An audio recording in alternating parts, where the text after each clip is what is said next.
Obviously, from a security point of view. Oh right. Obviously, that's where I come from. Oh right, okay. Because we don't advertise what we do.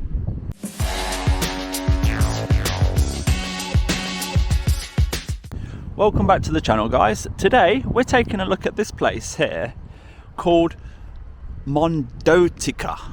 Mondottica? I hope I've pronounced that right. But according to the website, it says arguably the most successful eyewear company to appear on the world stage in the past decade.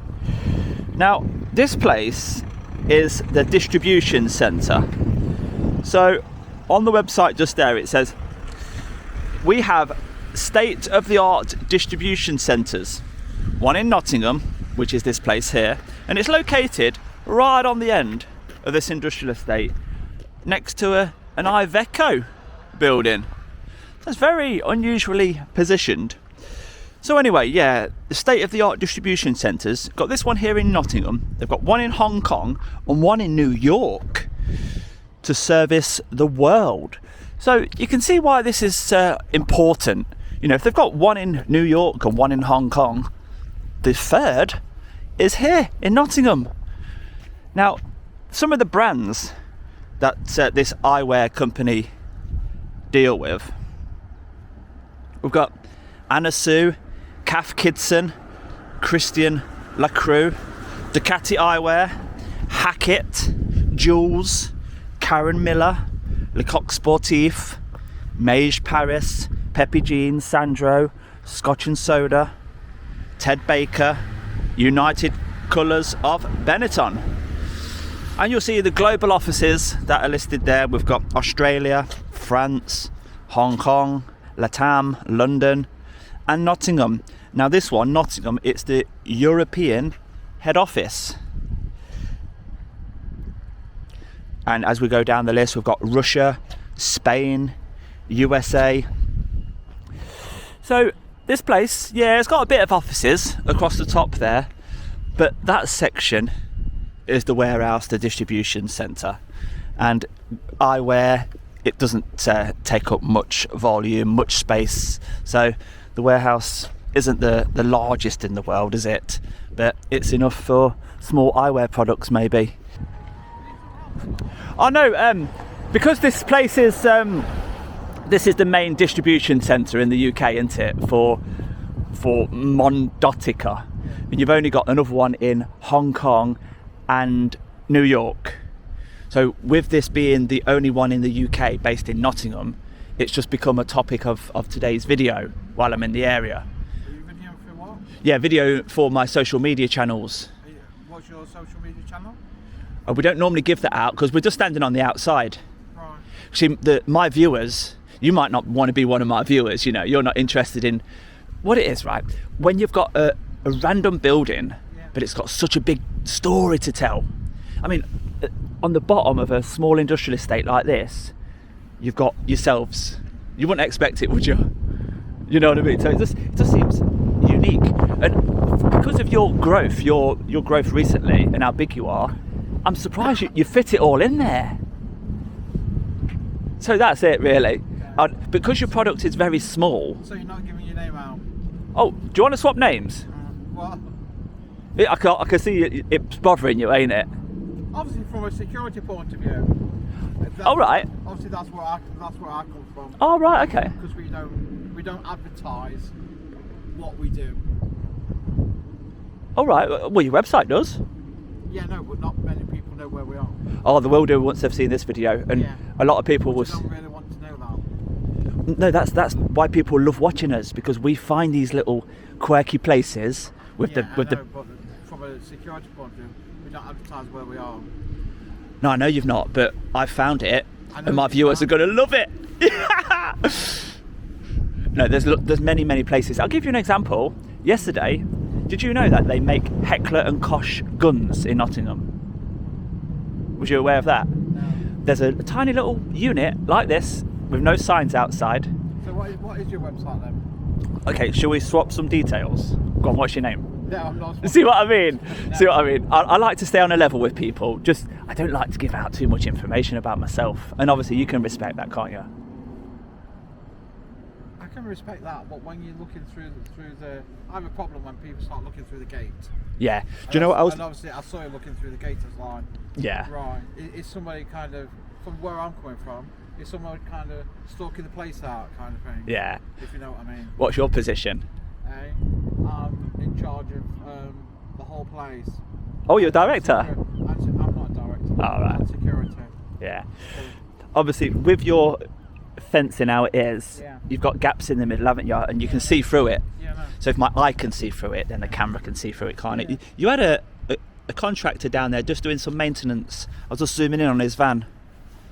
So that's why, that was the reason for looking through. But Yeah. anybody can look through and take photos. I know they can, but obviously, like I said, it's not very well signposted what actually we do. Yeah, you do some really nice brands. I mean, I know. Cass Kidson, I mean, I've just been looking on there. Jules. Obviously, I can't stop you posting it, can I? No, definitely not. The viewers are going to love hearing about this place. And there's a lot of viewers in Nottingham, and they're not sure of what's actually here. Heckler and Kosh, I go back to that. That was a really good find yesterday. And just because I'm videoing outside, the armed police turned up in 5 minutes. But they would do because they make guns inside. But you guys, you import eyewear, Yeah, which you've... Yeah, but if I press the panic button, the police will be here anyway. Yeah, they can be. I mean, I don't pose no threat, as you know. But if you're suspicious, you're entitled to do whatever you please, you know. But just in a nutshell, right, your guys in Hong Kong, they design the eyewear. Because you don't design it here. This is simply a distribution centre, isn't it? I've not given no info. Okay, well, it's a nice story to tell because your guys in Hong Kong, they design the eyewear from scratch, actually. And then you involve the brand owner, whether it be Jules or whatever, to let them agree that they like it, they will put their name to it, and then you've then got the rights to sell it. But the interesting thing is, what's in it for the brand owner? Do they just get an agreement from the outset, or do they get a cut of the... I'm not saying no more now. Do you know what I mean? It's very interesting stuff, ain't it? Obviously, yeah. Obviously, you grew my suspicion. Sorry? Obviously, I was suspicious of what you were doing. All right, are you satisfied that? Are we good? We're all good, yeah. Yeah, sound. Thank you, mate. So yeah, I mean, it's a simple business really, but you got to wonder, the benefit for the brand owner, does that come at the start or does that come as sales go on? You know, if they sell a lot of the product, does the brand owner then get more of a kickback, or do they just get a handshake from the initial approval stage saying, yeah, we like your design, you've got permission to use our brand, but it will cost you X. And then once they've paid X, it's down to this company to make as many as they risk making. And, you know, the risk becomes onto the company. In this case, Mondottica. You know, it's an interesting setup because anybody can make eyewear, but not anybody can put the brand onto the eyewear, can they? And that's where it becomes a bit. So they've made a reputation for themselves as an eyewear manufacturer, and once one big brand has trusted them and it's gone well, they can then showcase that to get more customers on board. So that's my take on it anyway, and it really wasn't going to give too much away when I started asking him about what's in it for the brand owner and stuff like that. So there are people looking out of many windows now, and we've even got some people in this store here having a look. So I don't want to be stopping people from coming in and out, so I'm going to wrap this one up very shortly. I'll give it 2 more minutes just to make sure somebody more senior doesn't want to come out, and then we'll call it a day on this one. Down here, this is where they bale up all their cardboard for recycling, but it looks like this lot's been here for quite a while.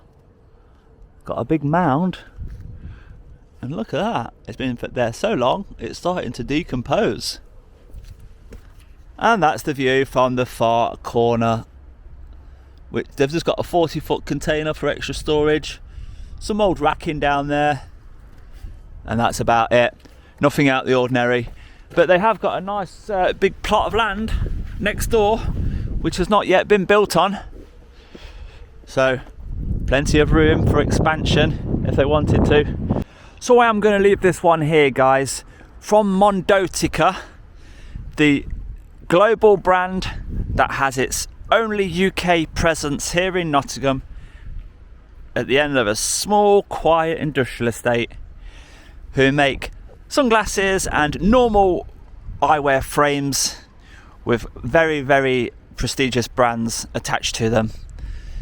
They've got a lovely building, nice grounds, pleasant staff, and it's been a pleasant experience for me. It's been a pleasure to visit this place today.